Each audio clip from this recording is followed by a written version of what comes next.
Good morning. I'd like to start again this morning extending sympathies to Renee Good's wife and child, to the rest of the family.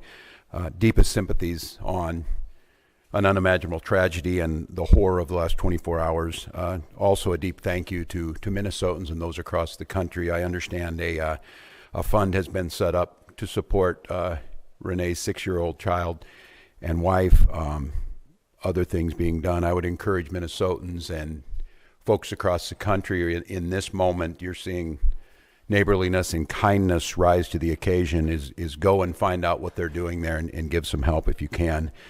I'd also say last night we saw Minnesotans meet the moment once again. Thousands of Minnesotans demonstrated last night peacefully. They shared a message about the reckless ICE mobilization is not keeping us safe and led to the tragedy that the world witnessed once again. To Minnesota, I say thank you. There's strength in numbers, there's power in peace, and what we saw was a beautiful vigil to a life that we're starting to learn more about. And I will let those that want to push out false narratives, to slander or defame Renee Good, Minnesotans will tell her life story. Minnesotans will be there to defend her honor and see this as a human being, not a moment in time or the callous casualness that I've watched some people on TV gloss over what they saw. We've also spent a lot of time talking last 24 hours about accountability. That means no function of government operates with impunity. It means when someone's in a position of authority and they commit any act that impacts our people, there has to be another place to turn to get justice. Checks and balances. Basic idea, the center of the formation of our country. It's the only measure that protects us from the abuse of government or federal overreach or tyrannical government. Yesterday, the Minnesota Bureau of Criminal Apprehension, the BCA, spent the day yesterday attempting to get that accountability to participate in the investigation. And I just want to make this as clear as possible to everyone. Minnesota must be part of this investigation. These are nonpartisan career professionals that have spent years building the trust of the community. There's a BCA Force Investigations Unit that was created by the legislature, by the people of Minnesota, to provide an independent, consistent, and trusted mechanism for investigating the use of force incidents involving law enforcement officers. Minnesota has seen our share of these. And what you've seen is, and I have witnessed it during my time, that these professionals have risen to the moment. They are trusted by people. People who are not by inclination trusting of law enforcement or government have come to see the professionals at the BCA as true arbitrators that can get them justice. The unit is the result of years of scrutiny, public engagement, and bipartisan legislative action. Minnesotans have made it clear time and again they expect transparency through this process where a police officer uses deadly force. The BCA, Superintendent Evans, have earned that trust by delivering on that expectation. I think it's clear to everyone as they saw this that it feels now that Minnesota has been taken out of the investigation. It feels very, very difficult that we will get a fair outcome. And I say that only because people in positions of power have already passed judgment, from the president to the vice president to Kristi Noem, have stood and told you things that are verifiably false, verifiably inaccurate. They have determined the character of a 37-year-old mom that they didn't even don't know. They've determined that the actions are done. I don't know. I've not used inflammatory terms of what happened. I've asked us to find the answers. The only way we find the answers is a thorough investigation by nonpartisan professionals. We've delivered that. We've been able to do it.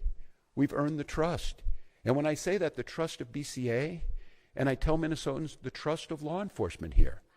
Everyone knows, globally, certainly here, that George Floyd, who was murdered a few blocks from this site, tore at the soul of who we were. But we healed. We built back trust.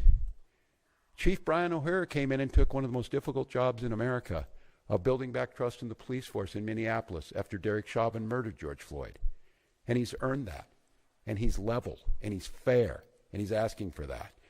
And so, Minnesotans, I will continue to press that we be part of the investigation, that we do the investigation, so that Minnesotans can trust what the outcome is. I don't have a predetermined notion. Yes, I saw the video. Yes, I saw that. But a thorough investigation will see what happened before that. It will take all factors in, and it will come up with a fair and just conclusion. And we will accept that. Very, very difficult for Minnesotans to think in any way this is going to be fair when Kristi Noem was judge, jury, and basically executioner yesterday. That's very, very difficult to think that they were going to be fair. With that being said, Minnesotans, we've risen to the occasion so far, but it's going to get challenging. It's going to be challenging because I feel your anger. The human desire to lash out in this moment is very real. I can tell you that that is the wish of many people, that they fulfill the wish they want to see us turn on one another, turn towards violence rather than peaceful reconciliation, rather than peaceful civil disobedience. And we have to do our best to not play into that. I say this too when I saw yesterday some of the anger, whether it's Minneapolis Police, Minnesota State Patrol, Hennepin County Sheriff's Office, Minnesota National Guard. They are there to protect and serve, as it said. They are there to protect Minnesotans. Throwing your anger at them only inflames this situation. And I know some of you were up at the Whipple building this morning, and to the press who are here, I saw some of this myself. Thank you. Continue to have access to every single space. Continue to cover this story. Continue to show the world what's out there.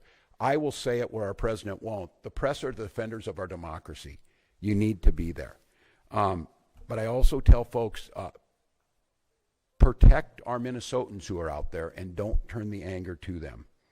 This is a brazen use of force. They want us to bend the knee. They want us to capitulate. The way we give them what they want is that these are violent protests. And I also witnessed what I think is going to be a pattern over the next few days and the coming hours, is I saw an individual show up there with the intent to antagonize folks who were peacefully protesting, with a bullhorn to scream at them. And again, the desire to move on that individual is exactly what they want, because our respect for the First Amendment means we will expect and respect all opinions. If this individual is there expressing support for ICE, that's their constitutional right to do so, and they need to be protected. Don't allow that to be a catalyst to create violence. We believe in states' rights.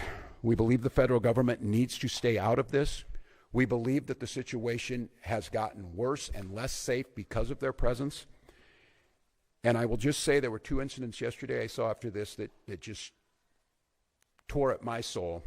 I saw an individual at the scene identify themselves as medical personnel, a physician, and asked to provide aid, and an ICE agent said, "I do not care." That lack of humanity was chilling to me. And after this incident happened, and after the tensions rose, ICE agents entered a Minnesota school, causing disruptions at that school. I can't say this strongly enough as governor, as a parent, as a teacher. To our elected representatives, Democrats and Republicans, I beg you, I implore you to tell them to stay out of our schools. This tragedy will be magnified 100-fold if this fight moves into the hallways of our public schools amongst our youth. And they're watching us. They're watching us now, how we respond. So I've got a few simple asks. Let us, the professionals, handle this on Minnesota soil, this investigation. De-escalate this situation by removing yourselves from this situation with these 2,000 agents that were put here. And above all else, stay out of our schools. I'd like to ask you to care, but that might be a step too far for some people. But I know Minnesotans care. So we'll protest peacefully. We will win in courts. We will certainly win in the defense of our democracy because the American people see what's happening here. But the way that we don't win and the way that we lose, if this turns towards violence and allows them to escalate, it cannot happen. So I ask the grass top leaders out there, the faith leaders, the folks who are on the streets, and in many times the true leaders are not the elected officials. They're the folks on the ground. I beg you, implore you, follow those words of the leaders we've had. I had the privilege of serving with John Lewis, and John talked about good trouble. I'm not telling you not to find good trouble, but I asked John many times, I said, John, I don't know if I'd have your self-restraint. Didn't you want to lash out? He said, yes, daily. But he said, I wanted to win this. I wanted to do what right, and I wanted justice to prevail. And to do that, I knew the only way was to not lash out, to not give in to that.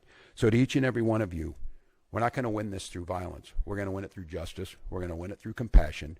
We're going to win it through Minnesota ICE, and we're going to win it by holding every one of these people accountable as they should for what we've seen on the streets of Minneapolis. With that, I'm going to turn to Commissioner Jacobson to give you a situation update. Thank you, Governor. Again, I'm Bob Jacobson, and it is my honor to serve as the Commissioner of Public Safety. First of all, again, I want to express my sincere condolences to the loved ones of Renee Nicole Good. Someone has lost their life, and that is not something that anyone takes lightly. Minnesotans came out yesterday to express their grief, their frustration, and their anger at this terrible tragedy. I expect that they will continue to come out today. And I want to thank everyone who demonstrated peacefully. This helped honor Renee's memory and gave her family space to mourn. Minnesota's residents and visitors have the right to demonstrate and to exercise their First Amendment rights. I want to remind everyone that there are safe ways to do so. Our goal is to reduce tensions, to avoid conflict, and to maintain a calm environment.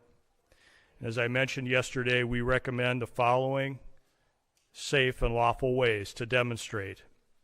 Please get together peacefully with others in public areas where pedestrians are allowed. March or walk together in pedestrian areas, please, not on the roadways. Make your voice heard through chants, speeches, and displaying signs. And there are a few things I just want to mention very quickly that are unsafe. Because as always, our top priority is public safety, and we cannot allow behaviors that create hazards, threaten public safety, or disrupt emergency services or endanger people nearby. That would include certainly demonstrating on the freeway, walking on highways, throwing objects, setting things on fire, property damage, graffiti, fireworks, illegal weapons, reckless and dangerous driving, or assaultive or aggressive behavior. I know that we all want more definitive answers about that fatal shooting that occurred yesterday. And as we are able to get those answers and dispel rumors and false information, then we can rightfully honor Renee's memory and help her family, loved ones, and our community heal. With that, I'll turn it back to Governor Walz and maybe a few questions. Please. Esme?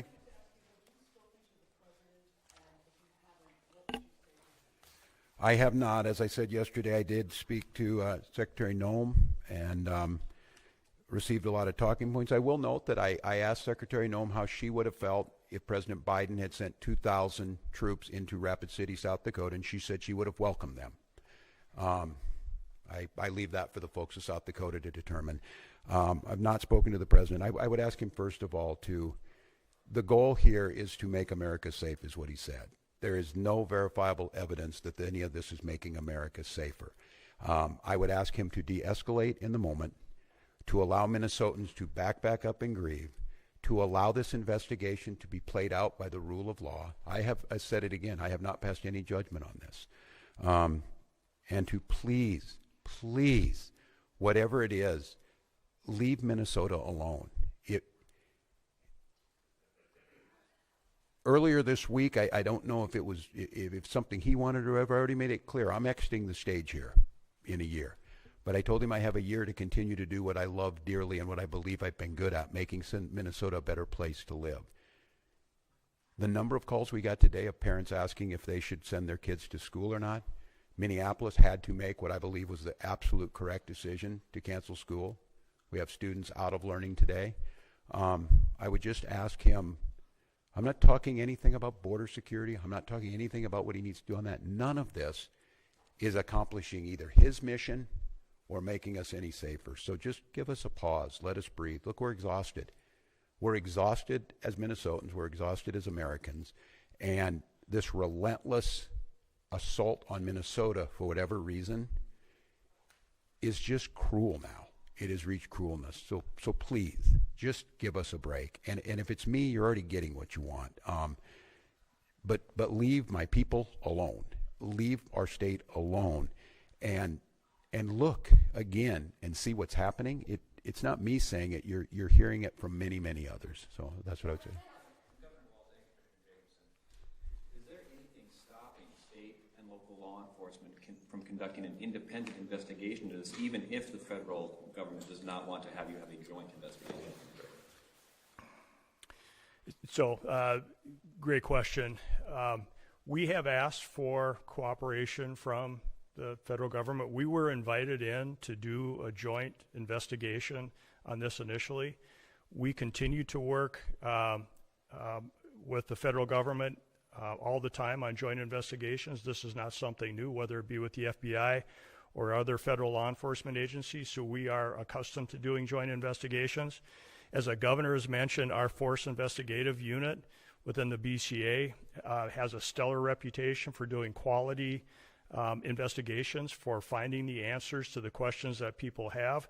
There are so many questions out there that I know the public has from watching what's been shown on social media and regular media. And the goal for me would be to provide an investigation, preferably in tandem with the Federal Bureau of Investigation, because we work with them all the time, and they do have all the evidence in the original investigative notes and reports. We have none of that. They have shared none of that with us. We would welcome the opportunity to jump back in, to do that investigation, use our high-quality investigators from the BCA to be able to do that with them, to find the answers that the public deserves. Without any of that information, or without any of that assistance from the FBI or the federal government, we would be at a loss to be able to initiate and conduct a thorough investigation. For us to be able to do that, it would be extremely difficult, if not impossible, without cooperation from the federal government. How difficult would it be to file state charges without the cooperation of the FBI? To be able to file state charges, we would need, again, a full investigation, which would include the opportunity to have been at the crime scene, to have had the opportunity to take a look at all the video and evidence that the FBI would have in their possession. I don't make any prejudgments about what happened yesterday. We can all see what we want to see on the videos and what we have seen in the media. That doesn't mean that none of us, I will not, as a public safety professional, jump to any conclusions as to who is at fault in this. What I will say, though, is that unless we do that thorough investigation, unless we have access to all of that evidence, unless we have access to the agents that were involved in that, to any witnesses, without any of that, we would not be able to put together a quality investigation for any prosecutor to be able to make a determination as to whether or not someone should be charged with a crime. Can I ask I'm going to note on this, too, that no one less than Tom Holman yesterday said it would be unprofessional to pass judgment ahead of time. Now, the disconnect between what Tom Holman said and Kristi Noem said needs to be rectified by the federal government. I will note, too, this is a question I asked, not being an attorney of my team, and it will go to the family, that there will certainly be civil cases filed on this, and those will be filed in Minnesota court and be held in court. Corn? What is standard operating procedure when a federal agent of any kind in Minnesota shot and killed somebody, a civilian, are you usually involved? Is there usually a joint investigation? Generally, if there is any investigation involving use by a federal officer, generally the federal government, federal officials will lead that investigation. We have participated in numerous investigations in the past. It is very infrequent where there's a use of force by law enforcement officer, federal law enforcement officer, but we have worked jointly and shared information in previous investigations. I'd like to say, I'm gonna add on this. I'm gonna say, if you truly wanted to de-escalate this situation, the logical conclusion would be to follow that procedure and allow Minnesota to participate. And that's where we started yesterday, and it's one of the reasons I came out here, and I'm not going to criticize that because that was the proper process, and I'm going to have to talk to Minnesotans to try, and it's a very difficult task. I think we all know what can happen here, to calmly wait until all the facts come out.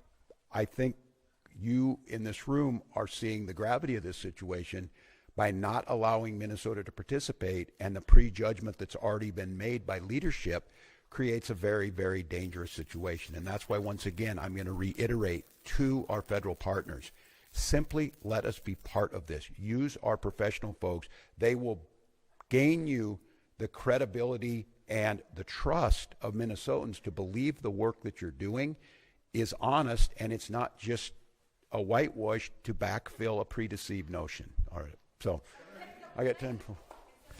That the state can do to put in additional protection around schools or to allow for additional e-learning days for these situations? Yeah, it's interesting, Dana, that you would ask that. We were just, as we were coming in here discussing, someone asked about that, and they mentioned Ruby Bridges and the Little Rock folks about escorting people in.